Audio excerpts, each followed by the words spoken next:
அதில் குறிப்பாக என்னென்னா அந்த ஃபார்மு, அந்த டேர்ம்ஸ் அண்ட் கண்டிஷன்ஸு, நிபந்தனைகள், அந்த லோன் ஃபார்ம் எல்லாம் தமிழ்லேயே இருக்கணும். ஓ, ஆந்திரா தெலுங்கானாலே தெலுங்குல இருக்கணும். எல்லாரோட இது தாய்மொழியில். ஆமாம், கர்நாடகாவில் கன்னடத்தில் இருக்கணும். ஓ, ஒருவேளை அந்த கடன் வாங்க போகிறவனுக்கு வந்து தமிழ் தெரியாத தமிழ்நாட்டில் குடியிருப்பவர் வந்து அவர் எனக்கு ஆங்கிலத்தில் கொடுக்க கேட்டால் ஆங்கிலத்தில் கொடுப்பாங்க. ஆனால் கடனாளிகள் அவர்கள் புரிந்து கொள்ளக்கூடிய அந்த மொழியில் இருக்கணுன்றதை ரொம்ப தெளிவாக சொல்லிட்டாங்க. எனக்கு தோன்றதை பார்த்தா இதான் ஃபர்ஸ்ட் டைம் நினைக்கிறேன். ஆமாம், கிட்டத்தட்ட நீங்கள் எல்லா லோன் ஃபார்ம் பார்த்தீங்கன்னா இங்கிலீஷில் இருக்கும், இல்லை ஹிந்தியில் இருக்கும். ஓகே ஓகே, நமக்கு புரியவே புரியாது, முக்கால்வாசி ஜனங்களுக்கு புரியாது. ஆனால் இந்த தடவை ரொம்ப தெளிவாக சொல்லிட்டாங்க, அது தமிழில் தான் இருக்கணும், ஆங்கிலம் இருக்கக்கூடாது. அதே போல் கர்நாடகானா கன்னடத்தில் தான் இருக்கணும், தெளிவாக சொல்லிட்டாங்க. ஹிந்தி பேசும் மாநிலம் ஹிந்தியில் இருக்கும். இதில் என்னன்னாக்கா அந்த ரசீது தேவையில்லை, நீங்கள் வந்து ஒரு செல்ஃப் டிக்ளரேஷன் போகிறேன்ட்டாங்க.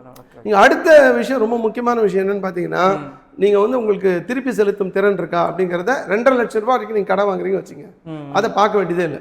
நீங்கள் ஆட்டோமேட்டிக்காக அவங்களுக்கு நீங்கள் வந்து கடனை கொடுத்துடலாம். ஒரு அளவுகோலும் கிடையாது. ஆமாம், வேறு எதுவுமே கிடையாது. நீங்கள் அப்போ நீங்கள் 2.5 லட்ச ரூபாய் கடன் வாங்குறவர் போய் அவர் வந்து ஒரு கொத்தனாக இருப்பார், மேஸ்திரியாக இருப்பார், இல்லைன்னா தினக்கூலியாக இருப்பார், 100 நாள் வேலை திட்டம், அவர்கிட்ட போய் நீங்கள் உங்கள் வருமான சான்றிதழ் கொடுங்க, நீங்கள் திருப்பி கட்டுவீங்களான்னு கேட்டால் அவர் எங்கே போவார்?